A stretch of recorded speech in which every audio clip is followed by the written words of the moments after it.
Assalamualaikum warahmatullahi wabarakatuh. Kami di sini akan membawakan materi tentang sejarah matematika pada abad ke-13 sampai dengan 16 Masehi.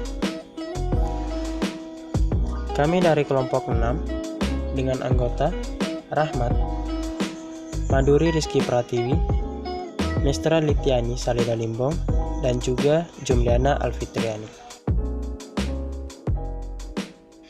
Baik teman-teman semua, tanpa berlama-lama lagi, kita langsung masuk ke pembahasan pertama. Sejarah matematika pada abad ke-13 sampai dengan 16 Masehi. Selama berabad-abad, di mana Cina, India, dan kerajaan Islam telah berkuasa, Eropa telah jatuh di bawah abad ke-8. Semua kehidupan intelektual termasuk studi matematika telah mengalami stagnasi. Namun, pada abad ke-13 sesuatu telah berubah.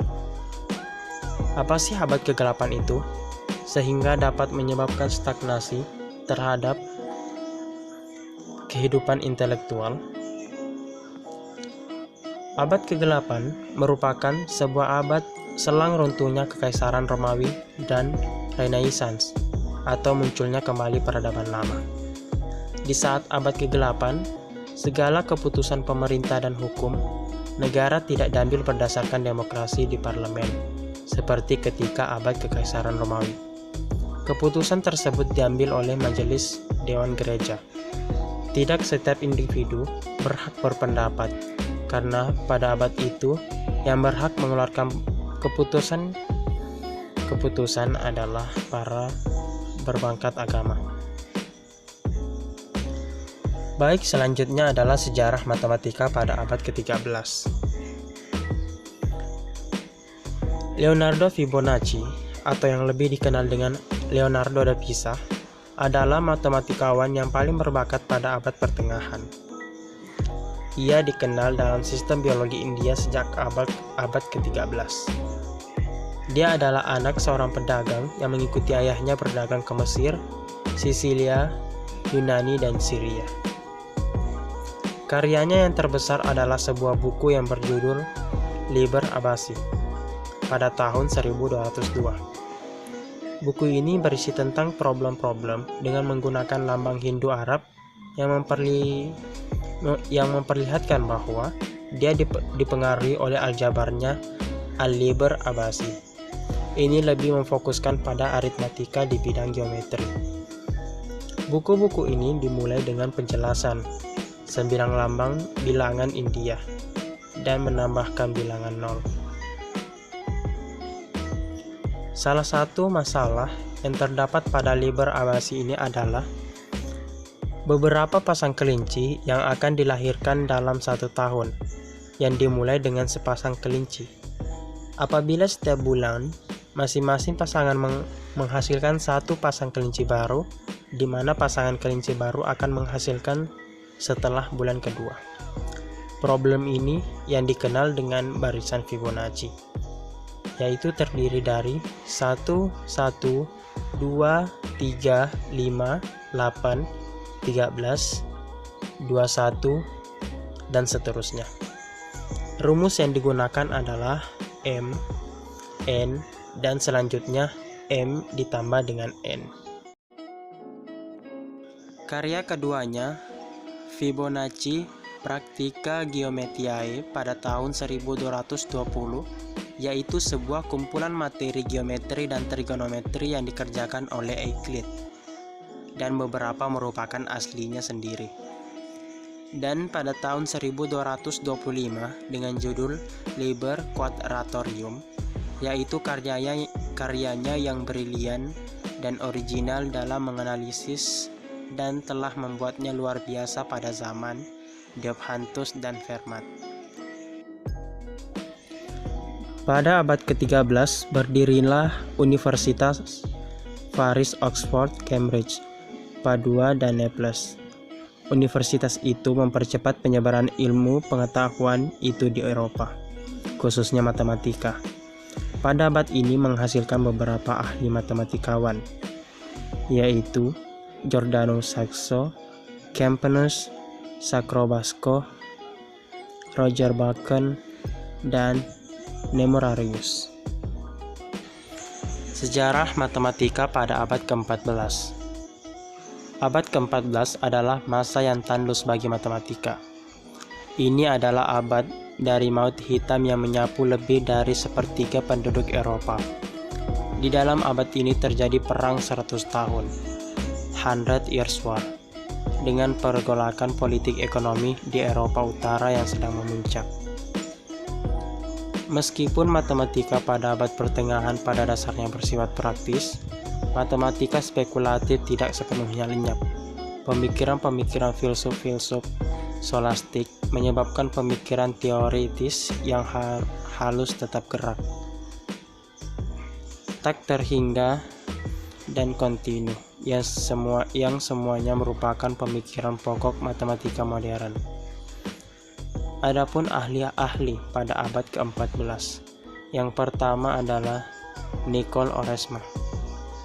Nicole Oresme lahir di Normandia sekitar tahun 1323 dan meninggal pada tahun 1382 setelah menempuh perjalanan dari menjadi guru kemudian menjadi seorang uskup. Ia menulis 5 karya matematika yang juga menerjemahkan karya dari Aristoteles. Selanjutnya adalah Thomas Bradwardine tahun 1290 sampai dengan 1349. Ia meninggal sebagai uskup besar Canterbury. Di samping pemikiran pokok yang menyangkut sifat kontinu dan diskret serta besar tak terhingga dan kecil tak terhingga, ia juga menulis 4 tulisan singkat matematika mengenai aritmatika dan geometri.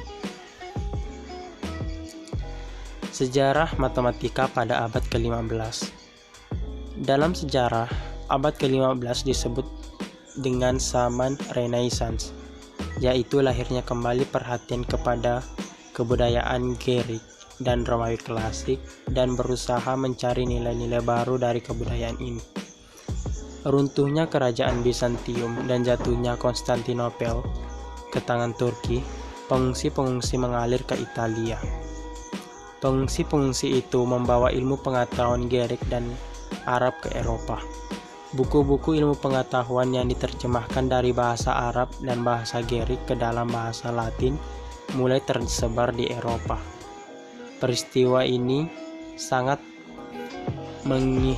mengilhami kelahiran kembali minat belajar klasik di Eropa Barat. Ahli-ahli pada abad ke-15 yang pertama adalah Nicolas Fouquier. Nicolas Fouquier adalah sarjana Perancis, menulis aritmatika pada tahun 1484. Dalam tulisannya, ia menguraikan bilangan-bilangan rasional, irasional, teori persamaan, dan pengenal eksponen bulat positif dan negatif yang ditulis dalam bentuk aljabar sinkopasi. Selanjutnya adalah Luca Pacioli. Luca Pacioli tahun 1445 sampai dengan 1509. Seorang biarawan Italia menyusun ringkasan aritmatika, aljabar, geometri pada masa itu dalam suatu buku dengan judul Summa. Dalam buku itu diuraikan algoritma penarikan akar pangkat 2, aritmatika dagang, tata buku, dan penyelesaian persamaan-persamaan dengan metode letak salah. Aljabar yang ditulis masih aljabar sinkopasi. Singkatan-singkatan ditulisnya antara lain: 1. P singkatan dari piu artinya tambah, 2. M singkatan dari meno artinya kurang, 3. CO singkatan dari cosa artinya benda yang tidak diketahui dipakai untuk perubah X, 4.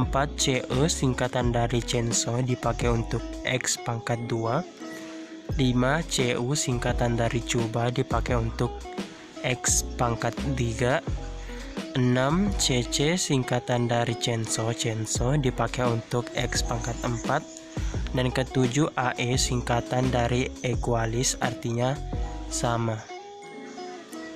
Tanda-tanda tambah dan kurang di sini, tanda-tanda tersebut tidak digunakan sebagai lambang operasi, tapi semata-mata untuk menyatakan kelebihan dan kekurangan. Selanjutnya, sejarah matematika pada abad ke-16.